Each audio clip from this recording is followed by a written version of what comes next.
human disobedience. Now the snake was the most cunning animal that the Lord God had made. The snake asked the woman, "Did God really tell you not to eat the fruit from any tree in the garden?" "Well, we may eat the fruit of any tree in the garden," the woman answered, "except the tree in the middle of it. God told us not to eat the fruit of the tree or even touch it. If we do, we will die." The snake replied, "That's not true. You will not die. God said that because He knows that when you eat it, you will be like God and know what is good and what is bad." The woman saw how beautiful the tree was and how good its fruit would be to eat. And she thought how wonderful it would be to become wise. So she took some of the fruit and ate it. Then she gave some to her husband, and he also ate it. As soon as they had eaten it, they were given understanding and realized that they were naked. So they sewed fig leaves together and covered themselves. That evening, they heard the Lord God walking in the garden, and they hid from Him among the trees. But the Lord God called out to the man, "Where are you?" He answered, "I heard you in the garden. I was afraid and hid from you because I was naked." "Who told you you were naked?" God asked. "Did you eat the fruit that I told you not to eat?" The man answered. "The woman you put here gave me some of this fruit and I ate it."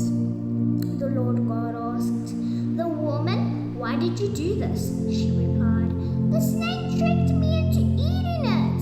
God pronounces judgment. Then the Lord God said to the snake, "You will be punished for this. You alone of all the animals must bear this curse. From now on you will crawl on your belly, and you will have to eat dust as long as you live.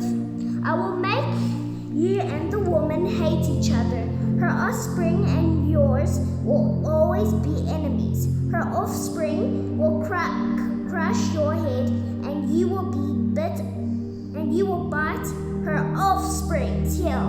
And he said to the woman, "I will increase your trouble in pregnancy and your pain in giving birth. In spite of this, you will still have desire for your husband, yet you will be subject to him." And then he said to the man, "You listened to your wife and ate the fruit, which I told you not to eat. Because of what you have done, the ground will be under a curse. You will have to work hard all your life to make it produce enough food for you. It will produce weeds and thorns, and you will have to eat wild plants.